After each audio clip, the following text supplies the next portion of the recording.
Olá, corredores e corredoras, sejam muito bem-vindos a mais um episódio do podcast Quilômetro 41, o podcast do corredor amador. Eu sou o André Moraes, sou médico corredor e estou aqui com Murilo Groschitz, treinador de corrida e corredor, e hoje a gente vai fazer mais um daqueles episódios para você aplicar no seu treino, para você ampliar o seu conhecimento, para você entender mais sobre treinamento de corrida.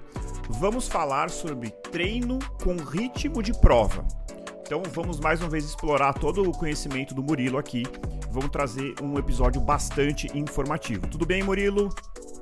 Tudo ótimo, André. Fala, ouvintes. Um prazer estar novamente com vocês daqui hoje.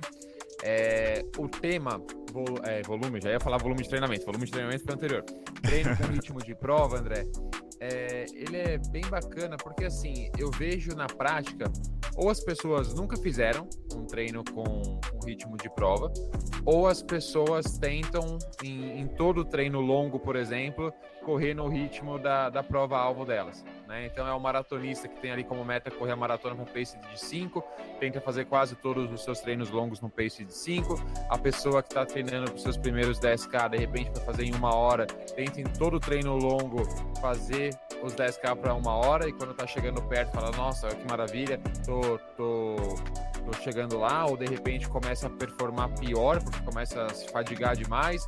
Então é isso, o treino com ritmo de prova, ele tem muitos benefícios, né, mas tem que ser aplicado na hora certa, e hoje a gente vai destrinchar aí esse assunto. Fechou. Realmente, Murilo, você falando aí, eu já vou percebendo que isso é um erro relativamente comum, assim, né, que você falou, e muitas vezes não é tão óbvio, né, para quem conhece um pouquinho, às vezes pode parecer óbvio, mas para quem tá numa fase às vezes mais inicial, ou para quem especificamente nunca fez um treinamento estruturado, eventualmente com um treinador, pode parecer estranho, né? Pô, eu vou correr uma maratona, sei lá, para 5h30 e eu vou fazer meu treino longo para 6. Não faz sentido na cabeça da pessoa. A pessoa fala assim, eu preciso pelo menos no treino longo, que é mais curto que a maratona, correr no ritmo que eu vou correr na prova, e não necessariamente. Então, começando pelo básico, e essa resposta é muito óbvia, mas o que é um treino com ritmo de prova-alvo? Beleza, André. É um treino que em algum momento, em alguma parte dele, você vai correr no ritmo que você tem como meta na sua prova-alvo. Então, vamos supor que eu queira fazer meu 5K abaixo de 25 minutos, né? Perto dos 25, um pouquinho abaixo. Então, meu pace-alvo é 4,50, 4,55. Então, em algum momento do meu treino, e aí a gente vai falar das N configurações que esse treino pode ter, a gente vai correr nesse pace, para simular esse ritmo. Perfeito. E é isso aí que você falou, de novo, pode parecer óbvio, né? Mas assim, a pessoa já vai começar a falar assim, não, treino em ritmo de prova-alvo, eu vou pegar e vou fazer o meu treino inteiro no ritmo de prova-alvo. Não, na verdade, geralmente você tem trechos de ritmo de prova-alvo, né? E é exatamente isso que você falou. Uma coisa que é interessante, Murilo, é que tem muitas coisas que dá para tirar desse treino, né? Eu mesmo aqui já estou pensando em algumas, mas então qual é o intuito, aonde a gente quer chegar quando você inclui numa planilha um treino em ritmo de prova-alvo? Perfeito. André, a gente quer que a pessoa se habitue a correr no ritmo da prova-alvo dela. Então, que ela tenha essa experiência, que ela entenda qual que é a percepção de esforço de se correr nesse ritmo. Isso ajuda para que no dia da prova ela não erre na sua estratégia, né? Ali por conta daquele clima de prova, aquele ânimo inicial, aquela sensação que a gente já falou N vezes aqui, de se sentir muito bem num começo de prova. Quase super euforia, né? A euforia, por conta do período de polimento, você está com a energia lá em cima, então você já sabe qual que é a percepção de esforço de correr naquele ritmo de prova. Faz com que o seu corpo também melhore a mecânica de corrida, a economia de corrida, consequentemente, correndo naquela velocidade. Porque as primeiras vezes que você vai correr num pace X ali, que você tem como objetivo na prova, seu corpo ainda está entendendo o que é aquele pace, você está se adaptando a ele. Então, adaptações mecânicas, né, e que repercutem em melhoras na economia de corrida também são esperadas por conta disso. Né? E aí também você pode ter uma certa sensação de conforto psicológico, porque você testando no seu treino um ritmo que você quer fazer na sua prova-alvo, você também fala, opa, Que legal, eu consigo, eu já estou entendendo. Eu já consegui fazer, vamos por 4 vezes de 1 quilômetro no ritmo que eu quero para os meus 5 quilômetros. Já entendi como que é, sei que eu consigo manter esse pace, é difícil, mas eu consigo. Então isso te dá uma certa segurança, uma certa confiança para o dia da sua corrida. Murilo, isso que você está falando acho que é muito importante, que assim, eu percebo que uma das coisas que separam assim, o corredor iniciante do corredor intermediário e o corredor que já tem uma experiência um pouquinho maior é justamente a capacidade de desenvolver mais do que assim o que é correr para o pace X ou pace Y, é entender mais ou menos o tipo de força que você faz em cada uma das distâncias. Então, por exemplo, eu que me considero um corredor intermediário, eu sei mais ou menos o que é a sensação de correr para 5K, né? Partindo do pressuposto que eu estou correndo ali para tentar entregar o meu máximo. A sensação que é correr um 10K, a sensação que é correr uma meia maratona, a sensação que é correr uma maratona. E isso, a depender do meu nível de treinamento, da minha idade, do meu nível de descanso, vai se traduzir num pace que pode, inclusive, ser diferente, né? E eu acho que o ritmo de prova-alvo, o treino com ritmo de prova-alvo, ele é muito interessante nesse sentido. Eu lembro muito bem quando eu estava treinando para um 10K, já faz um tempo já, porque eu não sou muito das corridas de 10K, eu acho que machuca demais. Apesar de eu achar legal, assim, mas é que eu tenho um pouco de medo de me machucar. E a sensação do 10K, ela é muito específica, assim, é uma coisa até difícil de explicar, assim, porque a sensação do 5K, pelo menos pra mim, eu acho, não sei se você sente isso, é quase uma sensação de, assim, insuportável, eu não vou aguentar. Tipo assim, você corre 2 km e fala, ferrou, não vai dar. Como que eu vou manter isso aqui, Exatamente. Né? A sensação do 10K, ela é diferente. Você fala assim, pô, eu tô correndo forte, mas eu tô bem. E você vai ali durante um tempo, aí geralmente começa a ficar difícil ali no 6, no 7, às vezes no 8, obviamente dependendo de quão enfático você foi. Mas eu me lembro nesse ciclo para um 10K que eu fiz, que foi incluído alguns treinos com estímulos, né, em ritmo de prova, e eu peguei com muita clareza, assim, eu não precisava nem olhar no relógio. Tava muito internalizado e me ajudou muito, me ajudou demais, assim. E aí, assim, eu errei o meu alvo, porque eu quebrei no quilômetro 8, mas foi por muito pouco, assim. E isso esse aprendizado, ele não é simples, é uma coisa que você precisa ir lá fora.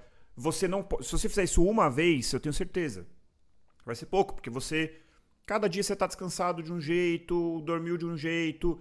Você pode fazer um treino depois de uma semana que foi mega pesada, ou você pode fazer o mesmo treino depois de uma semana regenerativa. Então eu acho que essa é uma jornada trabalhosa, mas que vale muito a pena. Né? Acho que... Com certeza, André. E eu tenho certeza que você, como eu, né, e atletas que já têm um pouco mais de experiência, a gente consegue sair na rua sem o nosso Garmin e a gente consegue correr num pace de 5 ou muito perto disso. A gente consegue correr num pace de 6, de 4. A gente tem essa autopercepção muito bem desenvolvida. Né? Então, assim, se a gente for esperar só o dia da prova ali para desenvolver essa percepção específica de cada uma das distâncias, são poucas experienciações. Então, fazer isso nos treinos para trazer um certo conforto para a corrida que você tem como objetivo final é bem interessante. É uma boa estratégia. Legal, Murilo. Bom, aí o próximo ponto talvez tenha algum corredor aqui ouvindo e falando assim, pô, mas isso é coisa desses noia de performance, ou como a gente já falou, de um corredor intermediário avançado. Você acha que tem espaço na planilha do corredor, de todo tipo de corredor, ou apenas para aqueles que estão mais numa fase um pouquinho mais avançada aí da jornada do corredor? André, eu acredito que tem espaço para todo tipo de corredor, né? Desde aquele mais iniciante, mas para aquele corredor que, mesmo que seja iniciante, já tem ali um objetivo claro para o seu dia de prova, já quer melhorar um pouquinho o seu tempo, já está indo para a sua segunda, terceira prova de uma distância específica. Eu não vejo tanta necessidade, André, de um atleta que vai correr seus primeiros 10 quilômetros e não está nem aí para o tempo que vai fazer, ele só quer terminar bem essa prova. Não vejo tanta necessidade dele fazer um treino com ritmo de prova. Ele pode fazer? Pode, mas não há necessidade. né? Vamos trabalhar outras características antes, vamos trabalhar características mais generalistas, trabalhar a questão da resistência à acidose com os tempo runs, intervalados limiar de lactato, vamos trabalhar potência aeróbica, vamos fazer alguns treinos mais clássicos antes e vamos deixar o treino com ritmo de prova um pouco mais para frente. Quando ele já tiver feito sua primeira, segunda, talvez até a terceira prova de 10K, e aí ele já está pensando, não, agora eu já tenho muito claro que eu quero melhorar o meu tempo, que eu quero buscar fazer essa prova no meu limite. Então, aí eu acho que é mais interessante, né? Então, eu acho que para atletas intermediários e avançados é quase que um requisito, né? Eu acho que uma boa estratégia ali de treinamento, um bom planejamento de ciclo de treinamento vai incluir numa fase mais final os treinos específicos, né? Com ritmo de prova. Mas para atletas iniciantes não é necessário, não é tão necessário assim, principalmente se a pessoa não tiver ali um comprometimento tão grande com o seu tempo final e não estiver ligando tanto para isso. Não, eu acho importante também, Murilo, para complementar, a gente entender que corredor é esse. Porque tem muitos perfis diferentes. Você, como treinador, você deve saber isso. Tem aquele cara que é iniciante, mas é aquela pessoa que é mais aguerrida, que porque quer já no seu primeiro 10K tentar chegar muito perto do seu limite, enfim. Ou que tem uma aptidão acima da média, apesar de ser iniciante. Isso acontece muito, né? A pessoa ela é iniciante, mas ela já tem uma aptidão que às vezes ela nem sabia. Né? Ou, eventualmente, uma pessoa que já tem isso, já faz, inclusive, um pouco com alguma das perguntas que a gente vai falar na frente. Uma pessoa que tem, às vezes, um pouco mais de tendência de lesão. Querendo ou não, né? Quando a gente está falando de ritmo de prova, sempre a gente está partindo mais ou menos do pressuposto de que a gente está falando de uma coisa que vai ser pelo menos moderadamente desafiadora para a pessoa. Né? Não faz sentido você correr... Vamos supor, dar um exemplo aqui. Você tem capacidade aeróbica, não só aeróbica, mas osteomuscular também, para correr um 10K para 50 minutos. Não faz sentido você ir lá e correr para 1h20. Né? Vai parecer uma caminhada para você. Então você está falando, na verdade, que se o cara tem capacidade de correr para 50, talvez ele não precise no primeiro já cravar 50. Talvez ele possa correr ali para 55. Falar, pô, corri e foi ok, acho que dá para fazer mais rápido. Por que eu estou falando tudo isso? Ao você se colocar com treinos com ritmo de prova, você está correndo o risco ali de se colocar perto do seu limite. E, consequentemente, você está... Sempre que você está perto do seu limite, você está flertando ali com a possibilidade de uma lesão, com a possibilidade de um desconforto, com a possibilidade de um treino ficar muito desconfortável. E às vezes para o corredor iniciante isso pode ser um pouco amedrontador. Né? Então, perfeito. Eu acho muito É isso, André. E você mencionou essa questão de que o treino em ritmo de prova ele vai ser pelo menos moderado, né? E faz muito sentido o que você falou, André, porque assim, quem já nos acompanha aqui há um tempo vai falar lá vai o Murilo, o André falar de novo da regra dos 80-20, né? Falar de ritmo de treino, né? Zonas de intensidade, etc. Quando a gente fala, André, em provas deixa eu mudar a frase. Quando a gente fala em qualquer distância, 5, 10, 21 ou 42 quilômetros, a gente tem esforços, né? Claro, desde que a pessoa faça aquela prova perto do seu máximo, né? Do seu limite, claro, aquela pessoa que faz descontraída ali, faz num pace leve, uma intensidade leve para ela, a gente não está falando desse tipo de pessoa. Mas a pessoa que vai fazer ali a prova perto do seu máximo, André, maratona, você já corre acima do seu primeiro limiar ventilatório. Né, você já suporta um pouco acima do seu primeiro limiar ventilatório. Meia maratona, a gente já corre numa zona bem moderada ali, já entre zona 1, entre o primeiro limiar ventilatório, segundo limiar ventilatório, mais próximo do segundo, a gente consegue sustentar isso. 10K e 5K muito perto do segundo limiar ventilatório, muitas vezes até um pouco acima do segundo limiar ventilatório para um atleta mais avançado, né, com um pace um pouco mais forte. Então, André, qualquer treino com ritmo de prova, ele vai inserir na sua semana volume de corrida, ou seja, tempo total de corrida, em zonas acima do seu primeiro limiar ventilatório, que se encaixam nos 20% do seu volume em moderada e alta intensidade da semana. Ou seja, a gente precisa considerar que esse tipo de treino que a gente está falando aqui, ele vai se encaixar nos 20%. Uhum. Então, tem que tomar cuidado com isso, porque Perfeito. aquele atleta que está fazendo treinos intervalados já, por exemplo, de potência aeróbica na sua semana e alguns tempo runs também, ele vai começar a inserir um treino em ritmo de prova. Opa, peraí, será que eu não estou fazendo muito treino, então, em mais moderada e alta intensidade? Eu não tenho que reduzir um pouquinho dos outros tipos de intervalados, fartleks, etc., para poder inserir esse treino com segurança? Uhum. E aí uma outra questão também, que a gente falou no nosso episódio sobre volume de treino. O volume de treino, ou seja, o tempo total de corrida na semana, ele é importante porque ele te dá uma margem maior para trabalhar em moderada e alta intensidade. Uhum. Né? A gente citou aquele exemplo daquela pessoa que corre 20 quilômetros semanais, por exemplo. Tá? Vou falar em quilômetros aqui, fica um pouco mais fácil eu até fazer as contas de cabeça. Uhum. Então, 20 quilômetros semanais, ela tem uma margem ali para correr em moderada e alta intensidade de mais ou menos 4 quilômetros semanais, que são os 20%. Uma pessoa que corre 100 quilômetros semanais, ela pode correr 20. Olha a margem que ela tem. Sim. E daí isso também vai ao encontro da sua pergunta anterior. Todo mundo deve fazer esse tipo de treino com ritmo de prova? A gente sabe que ele seria uma cereja de bolo, digamos assim, né, no treinamento da pessoa. Então, será que uma pessoa iniciante intermediária, que tem um volume de treino ainda relativamente baixo, ainda não desenvolveu um volume tão alto assim na sua semana, será que vale a pena ela fazer um treino com ritmo de prova? Talvez não. Talvez ela possa ficar nos treinos mais clássicos, né? Gastar ali esses 20%, né? Às vezes até em ritmos acima do ritmo de prova, né? Perfeito, isso é outro ponto. Em ritmos acima.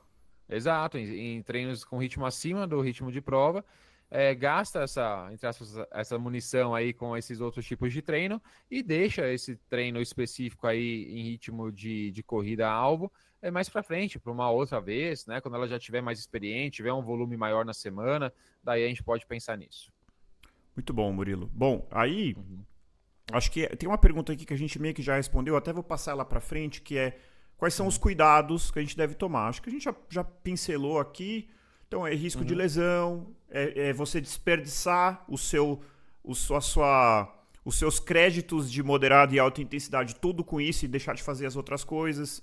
Tem algum outro cuidado que você poderia botar aqui? Talvez eu colocasse aqui o aspecto mental, né? Às vezes, isso é uma coisa engraçada que eu já vivi em alguns momentos, né? Às vezes você tá treinando para fazer, sei lá, uma coisa que eu já tentei e em provas oficiais ainda não consegui, que é a meia maratona abaixo de 1h30.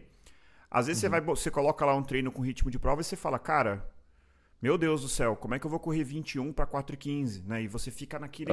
Gera uma ansiedade. Então, às vezes, para uma pessoa que tem... São perfis diferentes, né? Tem aquele corredor que gosta de sofrer, tem aquele corredor que só de olhar a planilha já fica assustado. Então, acho que o risco aí, às vezes, pode ficar muito estressante do ponto de vista psicológico, do ponto de vista emocional. Às vezes, a pessoa pode até perder um pouquinho do encanto ali pelo treinamento. Então, acho que isso aí seria um risco importante. Concordo, André. É bem interessante esse ponto, né? Lá no começo a gente falou que defendeu, digamos assim, esse tipo de treino porque geraria ali uma experiência, né, nesse pace, a pessoa tiraria um pouco do estresse psicológico, mas o contrário também pode acontecer. Exato. Né? A gente até falou naquele episódio sobre saúde mental, né? A gente falou que às vezes a corrida pode gerar até estresse, pode ter o efeito contrário em algumas pessoas, né? Então, talvez essa cobrança excessiva sobre o ritmo, sobre o pace, sobre a performance e muitas vezes antes da hora, né, pode ser ruim para algumas pessoas, né? E sim, André, eu tenho mais um ponto também, que seria errar na configuração desses treinos, né? Exagerar, fazer treinos muito longos em ritmo de prova, você tentar você tem como meta um 10K sub 40, por exemplo, aí você tenta 2 semanas antes fazer os 10K sub 40. Não faz sentido, né? Não faz sentido. Ou correr 8 quilômetros para pace de 4, não faz sentido. E aí até uma história curiosa, né? Porque aqui no podcast a gente não tem vergonha de falar dos nossos erros, né? Então, há muitos anos, ainda não tinha o conhecimento que eu tenho hoje sobre corrida. Claro que ainda tenho muito a aprender, mas na época era bem escasso o meu conhecimento. Eu estava treinando para uma meia maratona e a meta, curiosamente, era a mesma que a sua, né? Que você mencionou não ter batido ainda 1h30 na meia, eu também não bati. E na vez que eu mais cheguei perto desse sub 1h30, eu lembro que eu cometi um erro bem grande, que 2 semanas antes da minha meia, ou seja, no último treino longo, né, antes da gente de eu entrar naquele período de polimento de 2 semanas, eu corri 18 quilômetros ao pace de 4:15 no Parque Ibirapuera. Então, assim, e terminei super feliz, porque eu cravei, fiz, assim, maravilhosamente bem, daí 6 voltas de 3 quilômetros na pista principal ali do Parque Ibirapuera, e falei, nossa, vou arrasar no dia da prova.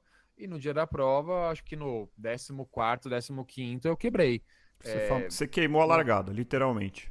Que é minha largada. Então, assim, não faz sentido eu ter quebrado no 14º, 15º, tendo em vista que eu tinha capacidade de correr 18 km a 4:15, né? Eu provei isso num treino. Só que qual foi o problema? Eu fiz um treino muito longo no ritmo de prova, provavelmente muito próximo da minha prova, então aquilo, a gente leva muito tempo para descansar, para se recuperar de estímulos tão cansativos assim, né? Por mais que ali, às vezes a musculatura, às vezes não, né? 2 semanas depois, com certeza a musculatura já não vai mais estar dolorida, mas tem outros aspectos que acabam minando o nosso corpo, pesando. Porque não é só esse treino. Se você tivesse feito esse treino, tivesse ficado parado 2 semanas, também não é o ideal, mas talvez você tivesse recuperado. Mas você fez esse treino, você entrou no polimento, mas você continuou treinando. Às vezes você não deu... Às vezes essa percepção, tem aquelas coisas assim da fadiga, ela pode ser óbvia. Por exemplo, hoje eu que fiz musculação ontem, acordei com dor muscular. Você fala, tô com dor muscular, obviamente eu não tô totalmente recuperado. Mas às vezes acontece que é engraçado que você fez um treino um pouquinho mais intenso e você fala, nossa, eu tô bem.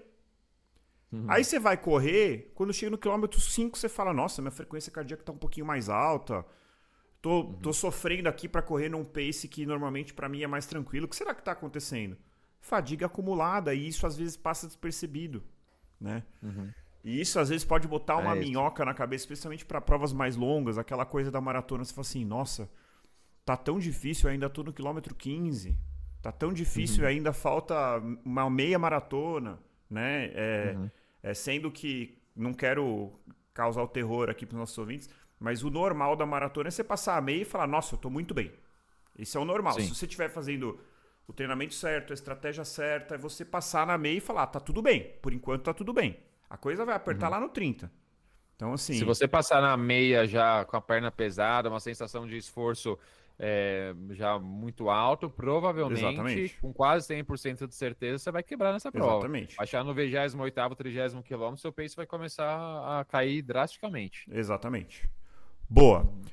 Então, dito tudo isso, Murilo, acho que esse ponto é bastante interessante. E eu acho que tem muita coisa pra gente explorar, porque quando a gente fala de periodização de corrida, periodização de treinamento, né, de corrida, a gente tem muito isso, e eu acho que é um conceito que talvez muitos corredores não tenham, né? Então, assim, este tipo de treinamento, ele encaixa melhor na planilha, lá na fase de base, ou mais próximo à prova, ou em que outro momento que você acha que ele se encaixa? Perfeito, André. Ele se encaixa mais no período final de preparação de um atleta, tá? Então, quando a gente fala em periodização, as fases iniciais a gente chama de uma fase mais generalista, né? A gente vai trabalhar diferentes características, como a gente já mencionou aqui, por exemplo, no episódio de treino intervalado. A gente vai trabalhar capacidade aeróbica, a gente vai trabalhar, agora falando dos treinos intervalados, a gente vai trabalhar resistência à acidose, que eu já mencionei no começo do episódio, com os intervalados de limiar de lactato, tempo ano. A gente vai treinar, vai fazer os fartleks, vai fazer capacidade, potência aeróbica, potência anaeróbica para provas mais curtas. A gente vai trabalhar diferentes características, né? Várias delas ao longo desse período mais generalista, né? A gente vai passar por várias fases ao longo desse período generalista. Quando a gente chega mais próximo da prova, a gente entra num período mais específico, onde a gente deixa de fazer, por exemplo, estímulos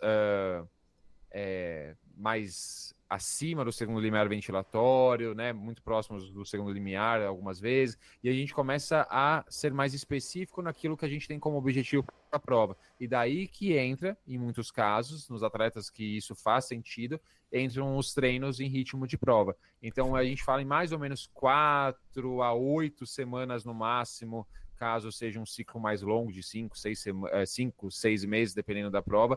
Então, de 4 a 8 semanas antes da nossa prova, a gente começa a fazer alguns treinos em ritmo de prova, que podem ser treinos longos com ritmo de prova, podem ser intervalados ao longo da semana, a gente pode ter N configurações. Aquela coisa, né, Murilo? Até não vou lembrar onde que eu ouvi isso, mas eu lembro que foi num podcast gringo, o cara falando que treinador da equipe olímpica de algum país aí falou assim, período de base, eu coloco o cara que corre 1.500, o cara que corre 5.000, o cara que corre meia, o cara que corre maratona para fazer o mesmo treino.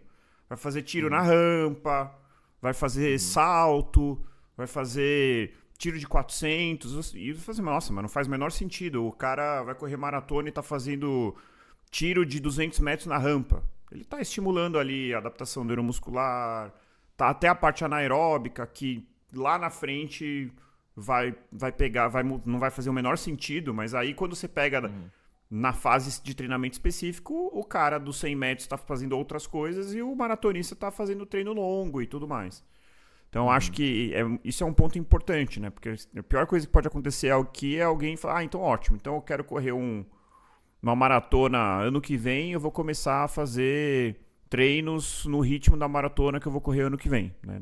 Não costuma ser uma boa estratégia, né? Sim, com certeza, André. E assim, no começo mesmo assim de um ciclo, o período bem de base mesmo, o comecinho, é muito isso, né? A gente desenvolver capacidade aeróbica, a gente aumentar o volume de treinos do corredor, da corredora, a gente treinar, que nem você mencionou ali, treinos em subida, desenvolver capacidade neuromuscular, desenvolver força específica, tudo isso vai dar sustentação, vai dar base, né? Por isso o nome do período, para que a gente possa depois fazer os treinos intervalados com melhor qualidade, para que depois a gente faça o treino com ritmo de prova. Então é muito importante, né? Porque não adianta nada a gente não ter essa base bem desenvolvida, porque depois a gente não tem ali um volume significativo, né? Os nossos 20% ali da semana não vai ser um volume significativo, né? Para a gente poder fazer diferentes treinos intervalados. Então é muito importante que haja esse período que a gente desenvolva essas características antes da gente pensar em treinos mais específicos como o que a gente está mencionando aqui. Boa, Murilo. Bom, e quais são as principais variações desse tipo de treino? A gente como o intervalado, a gente tem vários tipos, né? Tem um episódio sobre treino intervalado, que aliás ficou muito bom, e a gente cita lá vários exemplos, né, do que é um treino intervalado. Como que a gente pode fazer variação aí do treino com ritmo de prova? Perfeito, André. São várias formas, tá?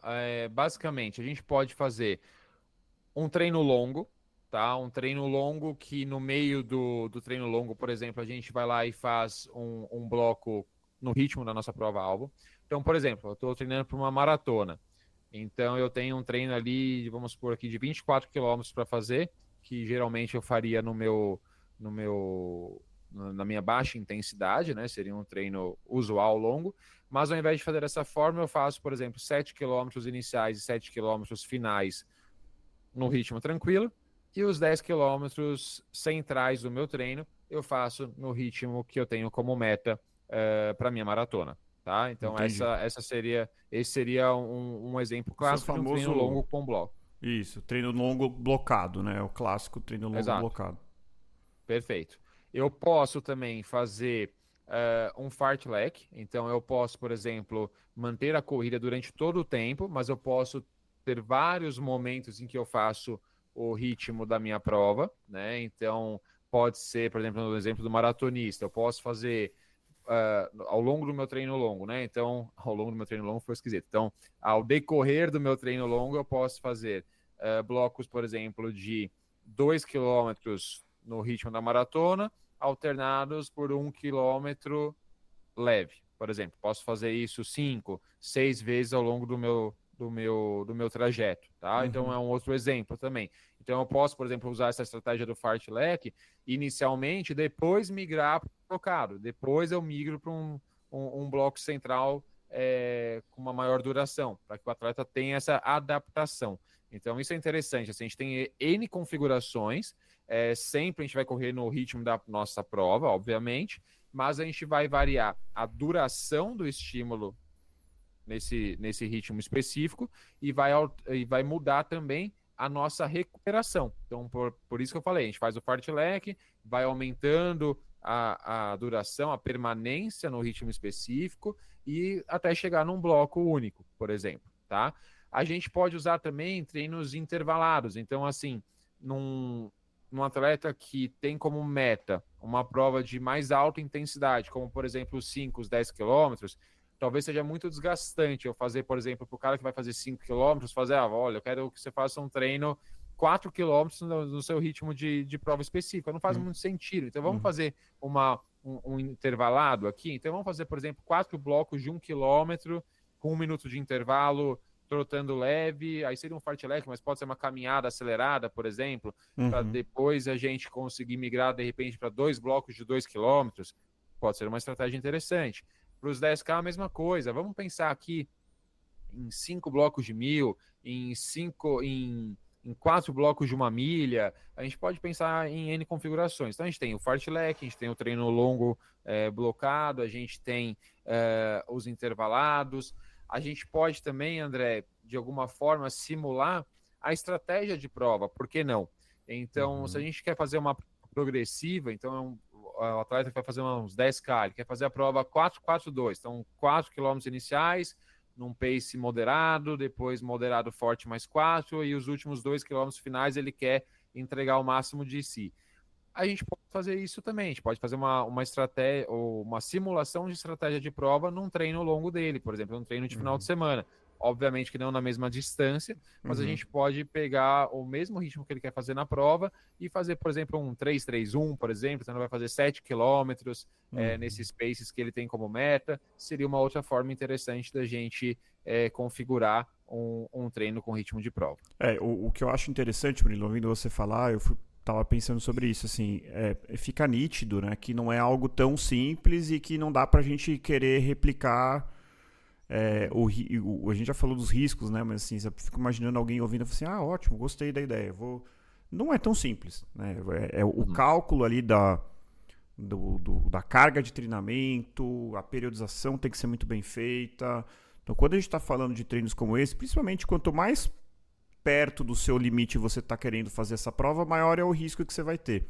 Um outro ponto que eu queria falar é uma coisa que é um pouco básica, mas que eu acho que a gente até pincelou, mas eu queria bater um pouquinho mais esse ponto. Que assim, como é que você entende o seu ritmo de prova-alvo? E aí, gente, cada prova você vai executar cada tipo de prova, então 5, 10, meia e maratona, você vai fazer numa zona de treinamento diferente. Então, é por isso que tem especificidade. É por isso que os treinos, os ciclos e os treinos de prova-alvo são tão diferentes. Porque você está pegando uma pessoa e mandando ela correr por um determinado tempo numa zona de treinamento diferente. Então, assim, como você já falou, um 10K, o cara vai correr em Z4. Uma meia maratona, ele vai ficar entre Z2 e Z3. Maratona vai ter que ser Z2, ele pode flertar com Z3 ali numa fase mais avançada. 5K é 4 para 5. Então, assim, é totalmente diferente fisiologicamente, são provas completamente diferentes. É por isso que quando a gente fala de atletas profissionais, acaba que a pessoa tende a se especializar, porque fisiologicamente ele é melhor para aquela determinada distância. Para quem não está entendendo nada do que eu estou falando, escutem lá o episódio 12 sobre zonas de treinamento, que acho que ajuda muito a entender isso. Então, assim, isso traz mais uma complexidade, porque quando você for prescrever, como é que você estima, né? Isso acho que é até interessante a gente falar. Como que você estima para uma pessoa que, sei lá, nunca correu um 10K, o quanto que esse cara provavelmente é capaz de correr 10K? Bom, André, a gente precisa entender como que ele está desempenhando nos treinos, né? Então, eu vou, ao longo do processo de treinamento, testando esse corredor, fazendo com que ele faça, por exemplo, um tempo run, por exemplo. Então, eu vou propor para que ele corra 15 minutos num pace de 4:30, por exemplo. Tá? Então, já estamos falando de um atleta já mais intermediário avançado aí no pace. Então, 4:30 por quilômetro durante 15 minutos. Se ele performar bem, se ele conseguir sustentar esse ritmo, né? E depois eu vou lá, dou um outro tempo run um pouco mais duradouro para ele, um pouco mais longo, de repente 18, 20 minutos, ele continua conseguindo entregar, legal. Então, talvez a gente possa trabalhar algo próximo desse pace para a prova de 10 quilômetros dele. Agora, se não, ele não consegue sustentar, então talvez 4:30 seja um pace muito forte para os 10K. Então, testando essa corredora ao longo dos treinos, eu posso ter uma estimativa do que ele pode entregar no dia da sua corrida. Outra forma muito interessante, André, são testes, né? Testes de campo. Então, a gente pode aplicar um teste de 3 quilômetros, que a gente pega depois o resultado e a gente aplica algumas calculadoras, tem N calculadoras de performance, assim, que a gente coloca o resultado, essa calculadora nos estima quais são os ritmos que esse atleta conseguiria impor em diferentes distâncias, quais são as zonas de treinamento dele. Então, essas calculadoras ajudam muito, existem várias calculadoras com N metodologias, então você se basear em uma delas que você goste mais e você, a partir disso, você tem uma estimativa melhor também da capacidade que esse atleta tem de performance nas distâncias. O padrão ouro, um teste ergoespirométrico, né, nos daria ainda mais certeza do que ele pode entregar, né, numa prova de diferentes distâncias. Então, são várias formas, né, mas a gente pode basicamente testar a performance em treinos, a gente pode aplicar testes de campo ou realizar um teste laboratorial como um teste ergoespirométrico. Perfeito. E por fim, você pode usar, na ausência de coisas melhores, você pode usar o preditor do seu relógio, que está longe de ser perfeito, mas também não é uma porcaria, né? Eu acho assim, eu vejo muita gente assim, meio que metendo pau, isso aqui é uma porcaria. Cara, ele te dá ali uma margem. O que você não pode é tomar aquilo ali como assim, nossa, eu vou seguir isso aqui cegamente. Não, ele não é capaz, tem 1000 variáveis, tem as variáveis climáticas, tem a variável de se você teve um evento, pegou uma doença na véspera da maratona, se você dormiu bem na véspera, se você teve um aspecto mental, né? Ou, enfim, tem 1000 variáveis. Mas ele não é tão ruim assim. Pelo menos eu falo por minha experiência, ele sempre erra por alguns minutos, assim. Não é uma coisa absurda. É claro que quanto maior a distância, pior ele é, porque tem mais efeito para outras variáveis, assim, mas ele tem ali uma capacidade de fazer uma previsão, assim, pelo menos se você se nortear minimamente. Ele leva muito em conta aspectos, digamos assim, a palavra certa não seria fisiológicos, porque outra coisa que eu vou falar também é fisiológico, mas ele leva muito aspectos do seu VO2 máximo, né, a sua frequência cardíaca máxima, etc. É isso que ele vai levar em consideração para fazer essas estimativas, né? E por isso que em provas mais longas, que entram em jogo outras variáveis, como, por exemplo, a sua termorregulação, suplementação, né? Sua capacidade, por exemplo, de reter glicogênio, né? Você está suplementando carboidrato, não está? Entram outras variáveis em jogo que o relógio não consegue muito bem estimar, né? Por isso que a margem de erro ela acaba sendo menor. E aí, André, eu vou puxar o gancho aqui para uma reflexão que eu gostaria de fazer, né? Que a gente está falando, treino com ritmo de prova, né? E uma reflexão a respeito de como mensurar, né? Ou determinar qual seria um objetivo, né? Numa prova-alvo, né? Então, a gente sempre falou, a gente gravou um episódio falando sobre a importância da gente quantificar, né, objetivos, metas viáveis, né? Então não adianta nada, você acabou de fazer ali no seu limite uma meia maratona, de repente por 1h45, e você já na sua próxima meia maratona você já quer fazer 1h30, né? Essas diferenças tão grandes em performance a gente vê acontecer, principalmente atletas iniciantes, né? Porque eles têm um ganho de performance muito mais rápido do que uma pessoa já mais experiente, né? A gente sabe quanto mais bem treinado a gente mais tempo a gente leva para conseguir adaptações no nosso corpo, ou seja, a gente leva mais tempo para melhorar a nossa capacidade física. E a gente também vê muito iniciantes, porque muitas vezes aquela pessoa fez a primeira meia maratona sem estar comprometida com a sua performance, né? Ela fez ali realmente só para terminar e correu num ritmo mais tranquilo, então de repente ela foi lá e fez para 2h30 a meia maratona dela, aí ela foi lá e falou, opa, gostei disso aqui, agora eu quero fazer uma forçando um pouco mais. E aí ela vai lá e faz para 2 horas a meia maratona dela. Então aí sim a gente vê essas discrepâncias tão grandes em ritmo. Agora, se você já fez uma prova, como eu falei, por exemplo, a meia maratona para 1h45, muito perto do seu limite, ou no seu limite, não faz sentido daqui 4, 6 meses você querer fazer 1h30 na sua meia maratona.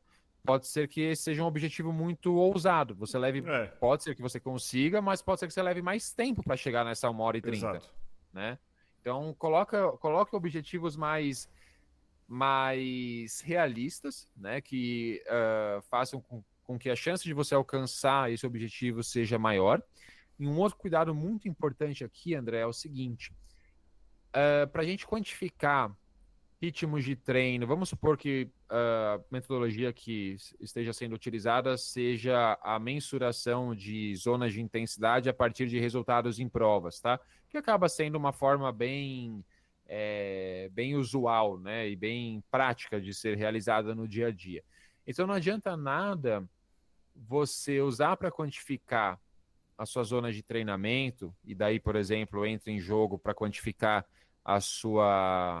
seu ritmo, seu treino com ritmo de prova, etc. Não adianta nada você utilizar o futuro, né? Então, por exemplo, eu quero fazer minha meia maratona por 1h30, mas a minha prova passada foi 1h35, por exemplo. Eu não posso me basear nessa minha meta, então eu quero fazer 1h30 para quantificar a minha zona de treinamento, porque essa não é a minha realidade atual. A minha capacidade física não é essa. Eu quero chegar lá. Então eu vou mensurar minhas zonas de treinamento a partir do meu resultado anterior, 1h35. E aí, a partir dessas zonas de treinamento, eu vou treinar, vou tentar melhorar minha capacidade física para conseguir fazer minha prova para 1h30. Aí eu até falei uma coisa errada, né? Obviamente que no treino com ritmo de prova, aí sim é hora de testar. Por isso que isso acontece mais para frente no ciclo de treinamento, no final da periodização. Eu já passei pelas adaptações esperadas e agora é hora de eu testar. É hora de eu ser mais específico e testar se o Murilo de agora já está pronto para correr para 1h30. Inclusive, você pode até ter que mudar o plano, né? A depender do que você está vendo no treino. Não adianta. Isso eu já falei algumas vezes, eu não quero ser repetitivo, mas é porque eu vejo muitas pessoas falando isso. Chegou lá na hora e eu lembrei da minha mãe. Cara, você vai conseguir fazer e você pode até ter a capacidade física e não fazer, porque você amarelou, desidratou, passou mal na véspera, isso pode até acontecer. Mas se você não tem capacidade física, se você não tem adaptação cardiovascular, cardiorrespiratória, osteomuscular, você não vai fazer. Mas eu... Não vai. Não vai. Então, assim, a superação, ela tem um limite, né? Então, assim, eu tô imaginando aqui um cara que tá justamente assim, eu quero correr uma meia maratona para 1h30. E aí, num treino num longo blocado, ele tem que fazer, sei lá, tô falando um número hipotético aqui, ele tem que fazer 8K para ritmo de prova. E ele quebra. Cara, se você não conseguir fazer 8, não vai ser porque você vai pensar na sua mãe, você não vai fazer 21. Entendeu? Não vai. Não vai. Não sei se você concorda. E aí, às vezes, é mais inteligente. Então, assim, na verdade, a gente tá desmascarando aqui mais um papel do treino em ritmo de prova, que é avaliar se aquele seu objetivo ele faz sentido ou não, né? Perfeito. Muito bem colocado, André. Eu não tinha pensado nesse ponto e realmente ele pode ser ali tanto um reforço de que você é capaz, mas pode ser também uma forma de te mostrar que você precisa mudar a sua estratégia, né? E eu concordo plenamente, André. Se você tem como meta ali fazer 4h15, né, que seria a busca pelo sub 1h30 ali na meia, e você tem que fazer um blocado de 8 quilômetros e você não consegue, peraí, vamos primeiro analisar se tinha alguma coisa muito errada. Então, essa pessoa estava doente, essa pessoa, de repente, virou à noite, trabalhou demais no dia anterior, alguma coisa saiu muito errado, comeu alguma coisa diferente no café da manhã e estava com piriri, alguma coisa assim, beleza, então vamos tentar de novo. Agora, se não, se a pessoa estava na sua máxima capacidade ali, ela não conseguiu, então esquece, né? Assim como, por exemplo, o teste de campo que eu gosto bastante de aplicar com os meus alunos, que é o teste 3 quilômetros. Poxa, se aquele indivíduo ele tem ali 43 minutos para os 10K, por exemplo, ele quer buscar o sub 40 minutos.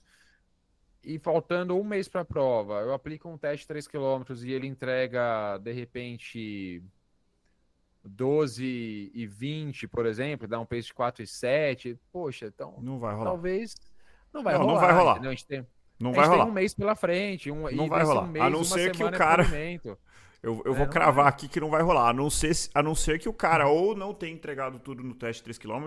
Acho que o teste de 3 km, vou falar uma coisa aqui que eu posso tá. Como ele é muito curto, você corre o risco ou de sair muito forte e quebrar, e aí não dá pra utilizar. Porque se você quebra no quilômetro 1, vamos supor, eu teria. Vou dar um exemplo aqui. Eu teria capacidade de fazer um teste. Vamos ver se você concorda. Isso não tenho.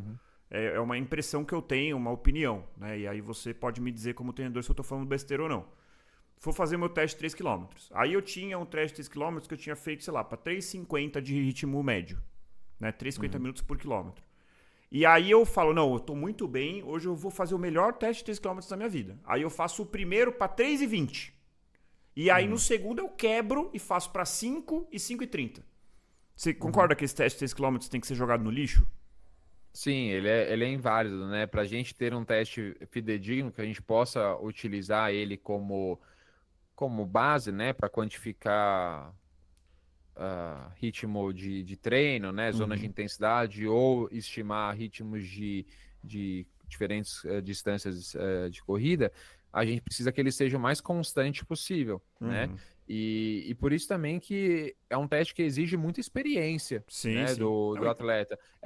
É muito normal, a primeira vez que eu aplico com um aluno, acontecer isso. Ou né? o contrário, ele né? largada, ele quer. Ou a pessoa vai muito conservador e aí termina dando um sprint de 300 metros. Também está inválido, na minha opinião. Ou assim, ou você pergunta para a pessoa, e aí, como você terminou? A pessoa, não, terminei. É para ser horrível. Para quem nunca fez. Dava para correr mais um quilômetro. É pior. É para ser horrível e traumático. Se não foi horrível e traumático, você não deu 100%. Porque basicamente, gente, é você correr uma prova de 3K no talo, é isso, né, assim. Geralmente a sensação é, você chegou no 1.800 mais ou menos, 2, você já tá quase chorando já de dor. Assim, você já não sabe como você vai sustentar aquilo. É muito desconfortável. Horrível, eu acho que eu diria, inclusive, Murilo, que eu acho que o grande desafio do teste de 3 km, eu acho que é esse. Exige do... A gente tá mudando do tema aqui, né, um pouco, mas, enfim, acho que a discussão tá válida. Você pegar e mandar uma pessoa inexperiente fazer um teste de 3 km é muito complicado, porque o cara vai ter muita dificuldade de saber o que é razoável fazer em 3 km. É aí que entra... E aí, talvez, por incrível que pareça, uma Ergo Spiro seja melhor, porque a Ergo Spiro, pra quem nunca fez, você começa a correr devagarzinho, você vai fazendo um incremento bem gradual, e a cada incremento você vai sendo avaliado, até que você chega no esforço máximo. Então, você...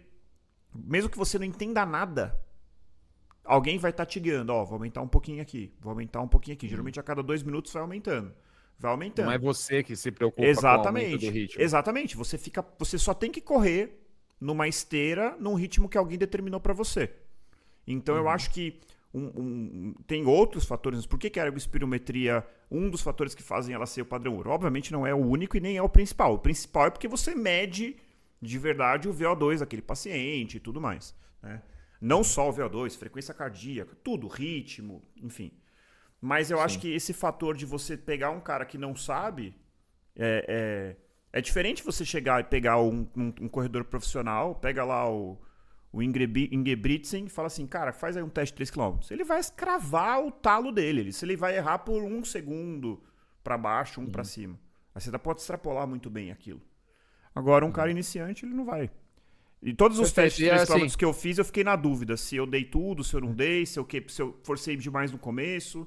Eu lembro, inclusive, que o último que eu fiz aconteceu isso. Eu saí forte e caí no final. Eu falei, será que eu caí no final porque, de fato, eu cansei? Ou será que eu caí no final porque eu errei a estratégia e quebrei? Então, você não tem como saber, você tem que repetir, né? E não dá pra ficar fazendo o teste de 3 km toda semana.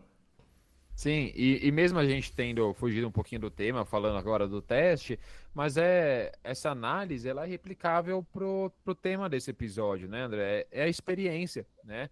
Então, você performar ali no seu limite exige experiência, você precisa ter autoconhecimento, isso é fundamental. E o treino com ritmo de prova te ajuda, né? Te ajuda a entender a sua capacidade, te ajuda a perceber aquele esforço, né? Entender qual que é a percepção que você tem correndo num pace X, Y ou Z, faz com que o seu corpo se acostume, né? E é isso, é replicar isso inúmeras vezes e você até você conseguir realmente terminar uma prova e falar assim, não, entreguei o meu máximo aqui, né? Então Boa. isso leva muito tempo, né? Aquilo, corrida não combina com pressa, a gente precisa ter paciência, calma. Exato. E o processo leva bastante tempo. A consistência supera a intensidade quase sempre, e não só na corrida, em quase tudo. Antes da gente partir para os exemplos práticos aqui, Murilo, eu vou convidar a todos que estiverem acompanhando pelo YouTube a curtir o vídeo, se inscrevam no canal. Eu vou pedir aqui quase que um pelo amor de Deus, que a gente tem muito mais ouvintes do que inscritos no canal, e isso é uma métrica importantíssima. Para quem não sabe, gente, eu vou fazer um apelo aqui um pouco mais dramático para os nossos ouvintes. O YouTube tem várias coisas que são destravadas a partir de um determinado número de inscritos. Então, opções de monetização, opções de áreas de membros. Enquanto a gente não bate essas métricas, a gente vamos dizer assim, a gente é não monetizável pelo YouTube. Então, se você gosta do que a gente faz aqui, está assistindo pelo YouTube, clica, faz o joinha no vídeo e já se inscreve no canal. Além disso, quem acompanha pelo Spotify, não se esqueça de seguir a gente, não se esqueça de avaliar o episódio e principalmente compartilhar o podcast com aquele seu amigo corredor que você sabe que gosta de corrida, que está entrando nesse mundo agora ou já é um viciado na corrida. Acho que a gente tenta fazer um conteúdo que vai pegar esse público de uma forma mais ampla, né? Tanto o iniciante quanto o corredor avançado que quer se aprofundar no conhecimento. E também não deixe de acompanhar a gente no Instagram, onde a gente leva conteúdos inéditos que vão além desse podcast. A gente tem sempre vídeos curtos, a gente tem chamadas, a gente tem aberto caixinhas de perguntas para episódios que vão se chamar Quilômetro 41 Responde. Então a gente tem muito assim, a gente tem percebido, e eu não quero me alongar aqui, mas já estou me alongando, a gente tem percebido que os nossos ouvintes, o que eles querem é tirar dúvidas, pegar coisas práticas que eles possam aplicar na jornada de corredor deles, corredores dos mais diferentes níveis. Então assim, segue a gente lá no Instagram e quando a gente colocar o story de perguntas, manda a pergunta pra gente. Ou a gente pode responder pelo próprio stories, ou a gente pode responder aqui no podcast num episódio específico. E por fim, para aquelas pessoas que realmente gostam do que a gente faz aqui, não se esqueçam, nós temos o nosso Apoia-se. O Quilômetro 41 é um projeto completamente independente. Infelizmente, não temos patrocinadores por enquanto. Então a gente depende, né, para custear, né, existe um custo envolvido. A gente depende para custear esse podcast dos nossos apoiadores. E para premiar essas pessoas que estão dando o suado dinheirinho deles ali para custear esse projeto, a gente tem os episódios bônus mensais. Já estamos no 4º episódio bônus. Episódio bônus de julho, que foi justamente o resultado, a experiência do Murilo na Maratona de Florianópolis, onde ele contou tudo, os perrengues, as coisas boas, os percalços, as alegrias, as dores de correr a segunda maratona dele. Então vale muito a pena virar apoiador para conferir esse episódio. E, obviamente, gente, vocês terão a nossa eterna gratidão, beleza? E por fim, com certeza, o formulário que está na descrição desse vídeo, para a gente entender melhor a cabeça de você, ouvinte, e fazer um conteúdo cada vez melhor. Tá bom, gente? Eram esses os recados. Boa. Bora para os exemplos práticos, então, Murilo? Bora, André. Eu separei aqui 4 exemplos para um atleta de 5, um atleta de 10, de 21 e de 42. Tá Maravilha. Bom? É claro que a gente, como eu falei, é muito individual, a gente pode ter outras configurações, mas exemplos aqui práticos do que seria um treino com ritmo de prova para cada um desses objetivos, tá? Perfeito. Então, vamos começar com 5 quilômetros, tá? Então, Maravilha. o atleta já está lá no final da sua preparação, a gente vai fazer um teste para ver como ele está suportando aquele pace alvo dele. É um treino de 8 a 10 estímulos de 400 metros no ritmo alvo dele, com 100 metros de intervalo trotando leve, tá? Num jogging aí, tá? Então, esse seria um treino clássico para o 5K. Tá? Legal. É um treino desafiador, difícil, 100 metros passa super rápido ali, né? o fato de você manter ali um trote leve propositalmente para você não ter uma completa recuperação, né? Então você não deixa a sua frequência cardíaca baixar tanto assim, para você já ir para o próximo estímulo com uma certa fadiga residual do estímulo anterior, né? Esse acúmulo de fadiga ao longo do treino é algo esperado, né? Praticamente em todos os treinos ali em ritmo de prova-alvo, é algo esperado, é algo que a gente busca. Então, esse seria um exemplo clássico aí para os 5K. Para os 10 quilômetros, André... Repete para mim, Murilo. São 8 estímulos de... 8 a 10 estímulos de 400 metros por 100 metros de intervalo. Tá? Então, são blocos de 500 metros, você faz 400 forte e 100 metros leve. Tá? Bem leve. Legal. Não, com certeza, assim, em 100 metros vai dar o quê? Não dá, vai dar 1 minuto. A depender do menos. Isso, 40 segundos, 45 exatamente. segundos. Então, com certeza, você vai... Se você depois olhar no seu relógio, depois você vai ver que a sua frequência cardíaca vai fazer assim. Para quem não tá ouvindo, tipo... Sobe, desce um pouquinho, mas não volta no patamar anterior. Sobe mais, volta um pouquinho, não volta no patamar anterior. Então, assim, vai ser um treino bem desafiador aí.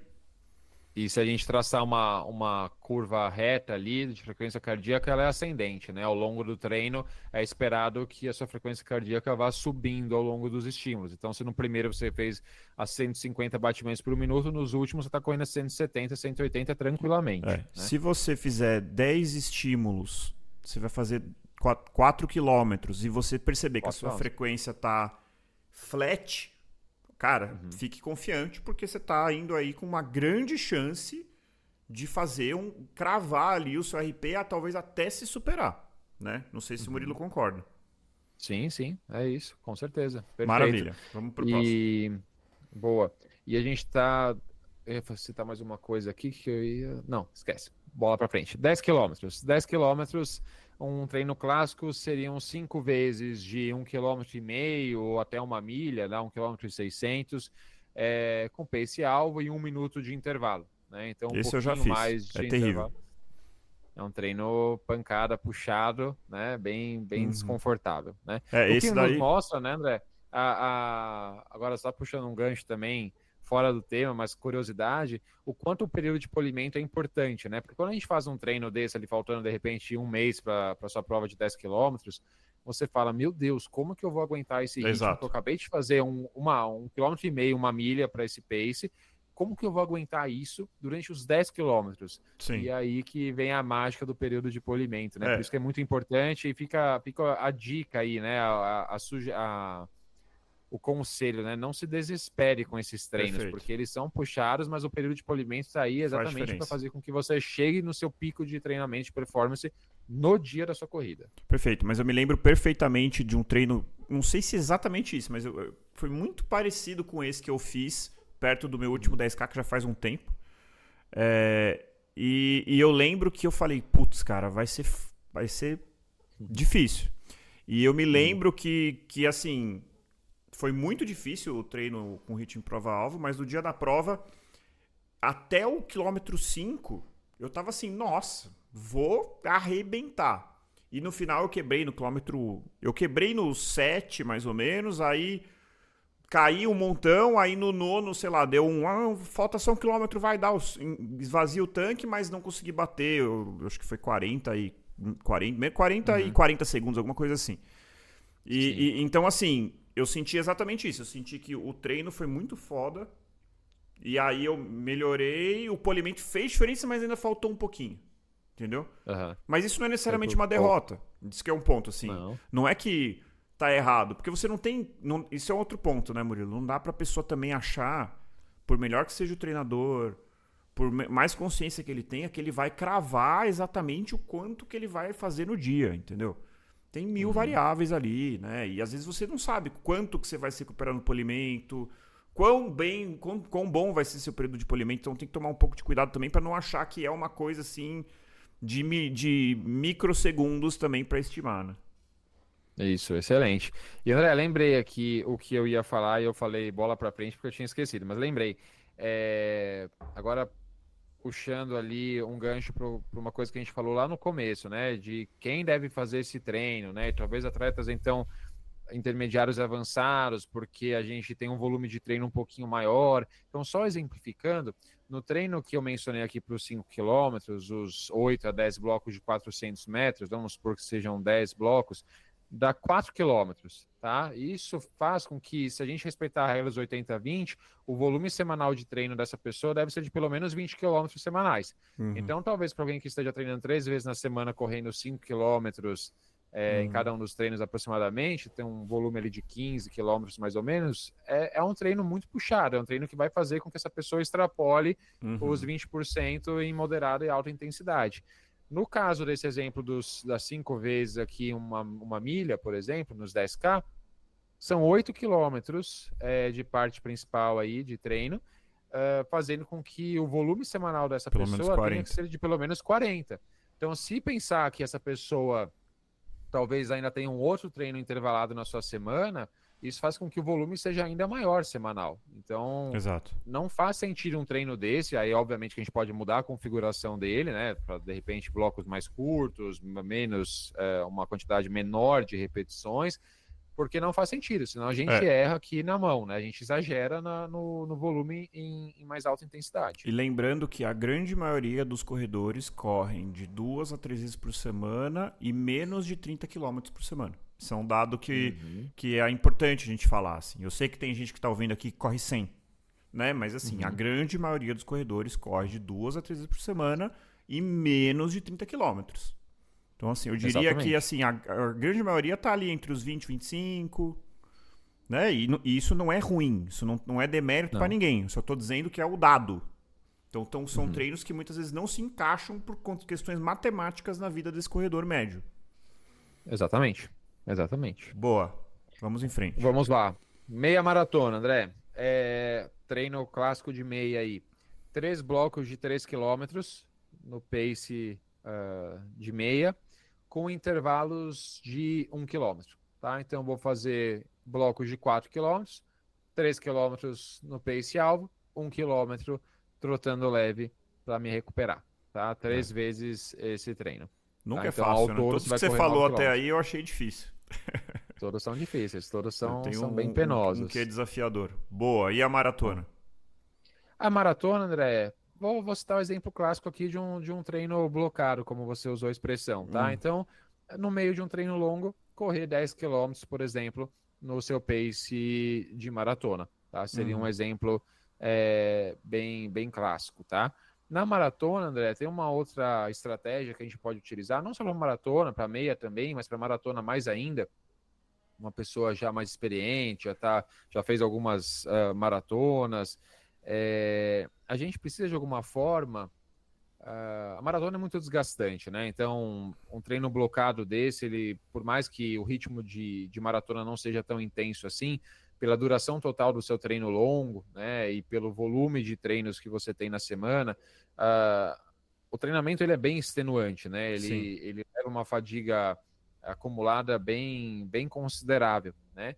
E até um dos motivos pelos quais a gente aumenta bastante o volume de treino na maratona, a gente aumenta muito a frequência de treino também, então o atleta vai correr 5, 6 vezes na semana, a gente quer que ele tenha essa fadiga acumulada, ele precisa sentir isso, porque ele precisa começar um treino com um certo nível de fadiga, porque é isso que ele vai encontrar na maratona. A gente precisa simular isso, precisa simular essa sensação de que a energia está acabando, né? Algo que ele vai se deparar ali no final de prova, né? Depois do 30º quilômetro.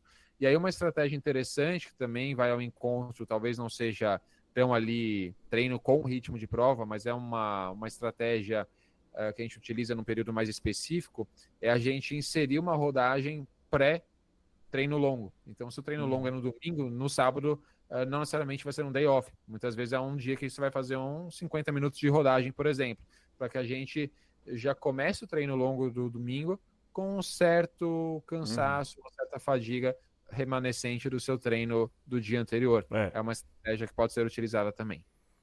Isso é interessante, Murilo. Eu quero fazer uma ressalva aí sobre essa questão do treino blocado para maratona. Esse, especificamente, eu acho que é para quem é mais experiente.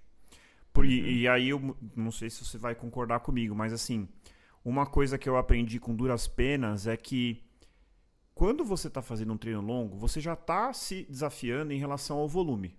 Né? Você já está se expondo a um exercício repetitivo, né? De longa duração, com estresse metabólico que vai se acumulando ao longo do treinamento. Então, assim, se você está fazendo o seu primeiro ciclo de maratona, se você, como eu, tem um histórico de lesão, não inventa moda no treino longo. Ele é o mais importante, né, pensando em maratona, e ele já é um desafio em termos de volume. Quando você começa a botar treinos longos blocados, você está colocando ali, obviamente, um possível benefício adicional, que é você simular o ritmo de prova alta, tudo que a gente já falou até aqui, mas você também está colocando um pouquinho de risco no sentido de... Cara, você vai se expor o seu corpo a volume e intensidade no mesmo dia. Então, tomem cuidado. É que nem quem é investidor vai entender. Se tem aquela ação ali que tem o potencial de triplicar de tamanho, porém, não é à toa que ela tem o potencial de triplicar de tamanho. É porque tem alguma coisa errada ali que, se der errado, ela pode ir a zero. Então, assim, dentro de uma carteira de investimentos estruturada, tudo bem. Você pode ir lá e colocar uma pequena parcela do seu patrimônio nesse papel. Mas você não vai pegar todo o seu patrimônio e botar lá, porque tem risco de ter a chance de triplicar por 3, vai ter a chance de ir para zero. Então, assim, o exemplo aí é um paralelo meio nada a ver, mas que acho que explica. Então, toda vez que você está adicionando essas pimentas no seu treinamento, você está adicionando um pouquinho de risco de se machucar, de quebrar, de se fadigar, de se estressar. Então, entenda bem o momento de fazer isso. Exato. Para uma primeira, segunda maratona, talvez ainda, fica ali no feijão com arroz, na segurança, né? O treino blocado que eu mencionei, ele é um treino realmente para pessoas mais experientes e que eu confesso que poucas vezes eu prescrevi um treino desses, né? A gente tem estratégias, vou até mencionar outros exemplos, né? Um treino 1 km por 1 km, por exemplo. Então, no meio do treino longo, ao invés de fazer contínuo, assim, 10 km, 8 km, 12 km no ritmo da maratona, faz 1 km, alterna com 1 km de novo no seu pace leve, faça dessa forma, né, para você ter essa percepção do que é correr no seu pace, mas sem um desgaste tão grande, né? Então, ou no máximo ali um 2 por 1, 2 km no pace alvo, 1 km leve, são outras estratégias que a gente pode utilizar também no treino longo para uma maratona. Muito bom, Murilo. Bom, acho que ficou bem rico aí o episódio. Quero agradecer mais uma vez aí a participação. Tem alguma consideração final? Não, acho que é isso, André. Acho que foi muito legal a gente fazer esse episódio em sequência do episódio sobre volume. Foi o último que nós fizemos, né? Então, volume de treino em sequência do treino com ritmo de prova-alvo. Uma coisa tem relação com a outra, né? Então, a gente fez essa consideração de que para fazer um treino dessa espécie, seria interessante você já ter um pouco mais de experiência, ter um volume um pouco maior. Da mesma forma, ambas as coisas vão ao encontro da performance, né? Então, se você busca saúde, qualidade de vida, como você muito bem explicou, né, no nosso último episódio, do ponto de vista até médico também, você não precisa, né, fazer ali um volume muito alto semanal.